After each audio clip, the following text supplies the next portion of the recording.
بسم اللہ الرحمن الرحیم لقد جاءکم رسول من انفسکم عزیز علیہ ما عنتم حریص علیکم بالمؤمنین رؤوف الرحیم۔ ترجمہ کنز العرفان۔ بے شک تمہارے پاس تم میں سے وہ عظیم رسول تشریف لے آئے جن پر تمہارا مشقت میں پڑنا بہت بھاری گزرتا ہے، وہ تمہاری بھلائی کے نہایت چاہنے والے مسلمانوں پر بہت مہربان رحمت فرمانے والے ہیں۔ لقد جاءکم رسول من انفسکم، بے شک تمہارے پاس تم میں سے وہ عظیم رسول تشریف لے آئے، یعنی اے اہل عرب، بے شک تمہارے پاس تم میں سے عظیم رسول محمد مصطفیٰ صلی اللہ علیہ وسلم تشریف لے آئے جو کہ عربی کرشی ہیں، جن کے حسب و نسب کو تم خوب پہچانتے ہو کہ تم میں سے سب سے عالی نسب ہیں، اور تم ان کے صدق و امانت، زہد و تقوی، طہارت و تقدس اور اخلاق حمیدہ کو بھی خوب جانتے ہو۔ یہاں ایک قرات میں انفسکم فا پر زبر کے ساتھ آیا ہے، اس کا معنی ہے کہ تم میں سے سب سے نفیس تر اور اشرف اور افضل ہے۔ اس آیت میں سید المرسلین صلی اللہ علیہ وسلم کی اوصاف اور فضیلت اور شرف کا ذکر ہوا۔ اس مناسبت سے ہم یہاں آپ کے فضائل اور اخلاق حمیدہ کے بیان پر مشتمل دو روایات ذکر کرتے ہیں۔ نمبر 1، حضرت سیدنا عباس رضی اللہ تعالیٰ عنہ فرماتے ہیں، سرکار دو عالم صلی اللہ علیہ وسلم نے ارشاد فرمایا، اللہ تعالیٰ نے مخلوق کو پیدا فرمایا تو مجھے ان میں سے بہترین رکھا، پھر ان کے دو گروہ بنائے تو مجھے اچھے گروہ میں رکھا، پھر قبائل بنائے تو مجھے بہترین قبیلے میں رکھا، پھر ان کے خاندان بنائے تو مجھے ان میں سے اچھے خاندان میں رکھا اور سب سے اچھی شخصیت بنایا۔ نمبر 2، حضرت جعفر بن ابو طالب رضی اللہ تعالیٰ عنہ نے نجاشی کے دربار میں فرمایا، اے بادشاہ، ہم لوگ جاہل تھے، بتوں کی عبادت کرتے، مردار کھاتے، بے حیائی کے کام کرتے، رشتہ داریاں توڑتے اور پڑوسیوں سے بدسلوکی کیا کرتے تھے، اور ہم میں سے جو طاقتور ہوتا وہ کمزور کا مال کھا جایا کرتا تھا۔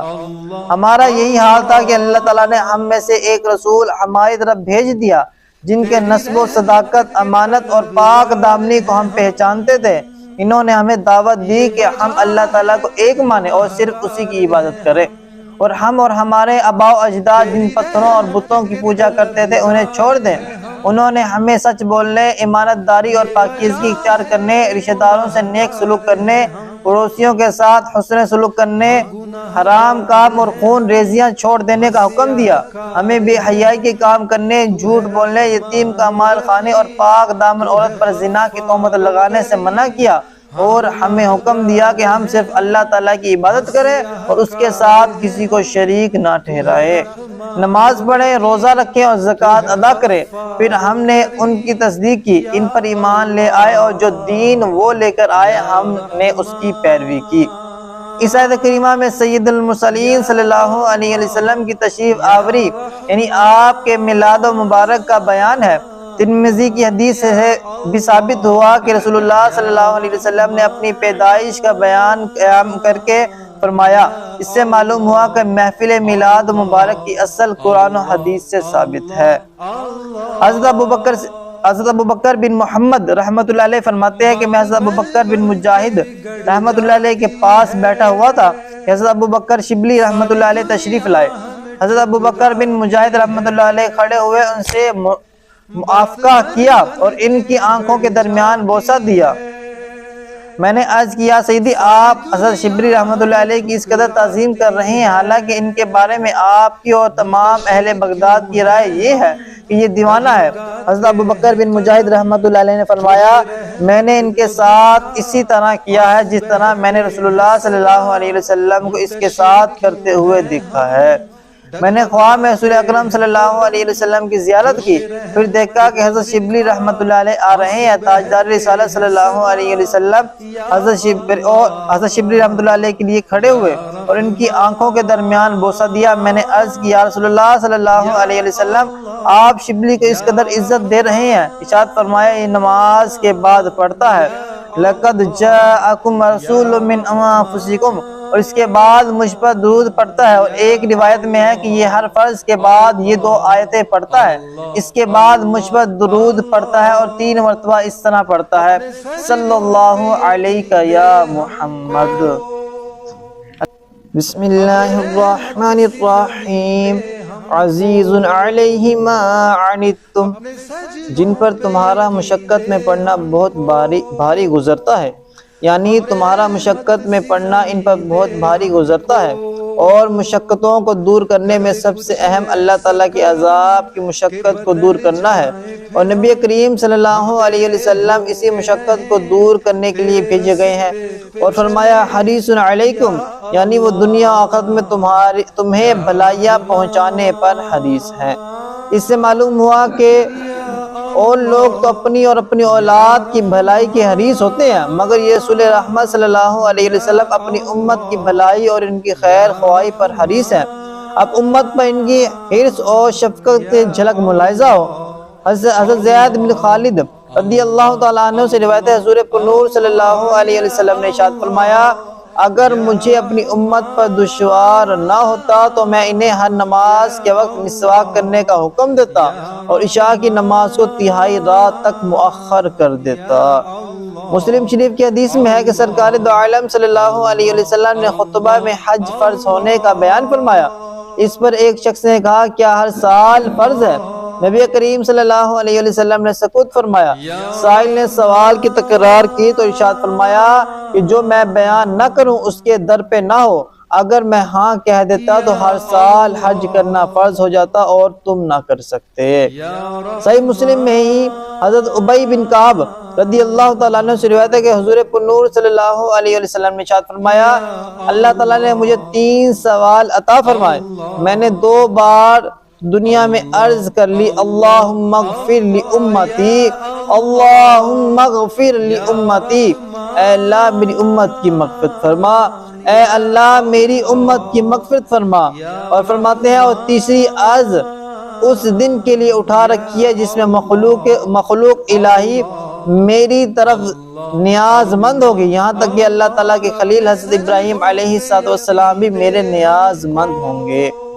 اللہ حضرت امام احمد رضا خان رحمۃ اللہ علیہ فرماتے ہیں، اے گناہگاران امت، کیا تم نے اپنے مالک و مولا صلی اللہ علیہ وسلم کی کمال رافت و رحمت اپنے حال پر نہ دیکھی کہ بارگاہ الہی عز و جل سے 3 سوال حضور علیہ السلام کو ملے کہ جو چاہو مانگ لو عطا ہوگا؟ حضور علیہ السلام نے ان میں سے کوئی سوال اپنی ذات کے لیے نہ رکھا، سب تمہارے ہی کام میں صرف فرما دیے۔ وہ 2 سوال دنیا میں کیے، وہ بھی عطا ہی، وہ بھی تمہارے ہی واسطے، تیسرا آخرت کو اٹھا رکھا، وہ بھی تمہاری اس عظیم حاجت کے واسطے۔ جب اس مہربان مولا رؤوف الرحیم آقا صلی اللہ علیہ وسلم کے سوا کوئی کام آنے والا بگڑی بنانے والا نہ ہوگا۔ واللہ العظیم، قسم اس کی جس نے انہیں آپ پر مہربان کیا، ہرگز کوئی ماں اپنے عزیز پیارے اکلوتے بیٹے پر یعنی کبھی بھی اتنی مہربان نہیں جس قدر وہ آپ حضور علیہ السلام اپنی امتی پر مہربان ہیں۔ اس آیت سے یہ بھی معلوم ہوا کہ حضور اقدس صلی اللہ علیہ وسلم اپنی امت کے دکھ درد سے خبردار ہے، کیونکہ ہماری تکلیف کی خبر کے بغیر قلب مبارک پر گراں نہیں آ سکتی۔ نیز جیسے حضور اقدس صلی اللہ علیہ وسلم کی رسالت ہر وقت ہے، ایسے ہی آپ کی خبرداری بھی ہر ساعت ہے۔ مزید رب نے فرمایا، بالمؤمنین رؤوف الرحیم، مسلمانوں پر بہت مہربان رحمت فرمانے والے ہیں، یعنی حضور علیہ السلام۔ اس آیت میں اللہ تعالیٰ نے حبیب لبیب صلی اللہ علیہ وسلم کو اپنے 2 ناموں سے مشرف فرمایا۔ یہ حضور اقدس صلی اللہ علیہ وسلم کی کمال تکریم ہے۔ سرکار دو عالم صلی اللہ علیہ وسلم دنیا میں بھی رؤوف الرحیم ہے اور آخرت میں بھی۔ سرکار دو عالم صلی اللہ علیہ وسلم کی رحمت و الفت کے متعلق 2 حدیث ملاحظہ ہو۔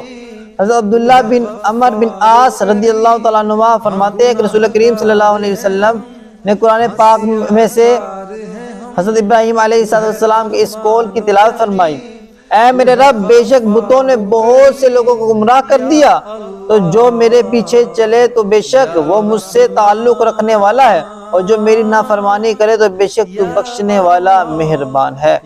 اور وہ آیت تلاوت فرمائی جس میں حضرت عیسیٰ علیہ السلام کا یہ قول ہے، اگر تو انہیں عذاب دے تو وہ تیرے بندے ہیں، اور اگر تو انہیں بخش دے تو بے شک تو ہی غلبے والا حکمت والا ہے۔ تو حضور پورے نور صلی اللہ علیہ وسلم پر گریہ طاری ہو گیا اور اپنے دست اقدس اٹھا کر دعا کی، اے اللہ میری امت۔ اللہ تعالیٰ نے حضرت جبرائیل علیہ السلام سے فرمایا، جبرائیل میرے حبیب صلی اللہ علیہ وسلم کی بارگاہ میں جاؤ اور ان سے پوچھو، حالانکہ تمہارا رب خوب جانتا ہے، مگر ان سے پوچھو کہ انہیں کیا چیز رلا رہی ہے۔ حضرت جبرائیل علیہ السلام حضور اقدس صلی اللہ علیہ وسلم کی بارگاہ میں حاضر ہوئے اور پوچھا تو انہوں نے رسول اللہ صلی اللہ علیہ وسلم نے اپنی عرض معروض کی خبر دی۔ اللہ تعالیٰ نے جبرائیل علیہ السلام سے فرمایا، تم میرے حبیب کے پاس جاؤ اور ان سے کہو کہ اِنَّا سَنُرْضِيكَ فِي أُمَّتِكَ وَلَا تَسُوءَكَ، آپ کی امت کی بخشش کے معاملے میں ہم آپ کو راضی کر دیں گے اور آپ کو غمگین نہ کریں گے۔ دوسری حدیث حضرت انس بن مالک رضی اللہ تعالیٰ عنہ فرماتے ہیں، میں نے نبی کریم صلی اللہ علیہ وسلم سے قیامت کے دن اپنی شفاعت کا سوال کیا تو آپ صلی اللہ علیہ وسلم نے ارشاد فرمایا، میں کروں گا۔ میں نے عرض کی، یا رسول اللہ میں آپ کو کہاں تلاش کروں؟ ارشاد فرمایا، سب سے پہلے مجھے پل صراط پر تلاش کرنا۔ میں نے عرض کی، اگر پل صراط پر نہ پاؤں تو کہاں تلاش کروں؟ ارشاد فرمایا، پھر مجھے میزان کے پاس تلاش کرنا۔ میں نے عرض کیا، اگر میزان کے پاس نہ پاؤں تو کس جگہ تلاش کروں؟ ارشاد فرمایا، پھر مجھے حوض کوثر کے پاس ڈھونڈنا، کیونکہ میں ان 3 مقامات سے ادھر ادھر نہ ہوں گا۔ اللہ عز و جل سے دعا ہے کہ ہمیں حضور علیہ السلام سے سچی پکی محبت نصیب فرمائے۔ اللہ پاک سے دعا ہے کہ ہمیں حضور علیہ السلام کے ساتھ ایسی الفت نصیب فرمائے، کل حشر کے اندر، قبر کے اندر حضور علیہ السلام کے جلووں سے مالا مال ہو اور ان کی شفاعت سے مالا مال ہو جائیں۔ آمین آمین آمین یا رب العالمین۔ صلو علی الحبیب صلی اللہ تعالی علی محمد صلی اللہ علیہ وسلم۔ بسم اللہ الرحمن الرحیم۔ جزا اللہ عنا سیدنا و مولانا محمد ما هو اہلو۔ یا اللہ عز و جل نماز فجر ادا کی تفسیر پڑھی سنی مولا اس کا ثواب تو اپنے شان عطا فرما۔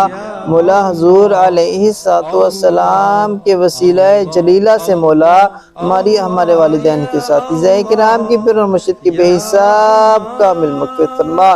یا اللہ عز و جل ہمیں حضور علیہ السلام کے احکامات پر عمل کرنے والا بنا۔ مولا حضور علیہ السلام کی سنتوں پر عمل کرنے والا بنا۔ یا اللہ عز و جل جئیں تو حضور کے عشق میں مولا، مریں تو حضور کے عشق میں۔ یا اللہ عز و جل ہمیں زندہ رکھ اسلام پر، اور جب موت آئے تو حضور کے وسیلہ جلیلہ سے ایمان پر۔ یا اللہ عز و جل ہم سب کی تمام خطائیں، تمام غلطیاں، تمام گناہ اپنے حبیب کے صدقے معاف فرما۔ مولا جمعۃ المبارک کا بابرکت دن ہے مولا، حاضرین میں سے مولا جو اپنی مرادیں لیے بیٹھے ہیں مولا ان کی مرادیں قبول فرما۔ مولا ان کی مرادوں کو کن والا معاملہ عطا فرما۔ یا اللہ عز و جل ہم سب کی تمام پریشانیاں، تمام مشکلات کو حل فرما۔ مولا ہمارے حال زار پر رحم فرما۔ مولا ہمارے حال زار پر رحم فرما۔ مولا ہمارے حال زار پر رحم فرما۔ وصلی اللہ تعالی علی خیر خلقہ محمد وعلی آلہ وصحبہ اجمعین برحمتک یا ارحم الراحمین۔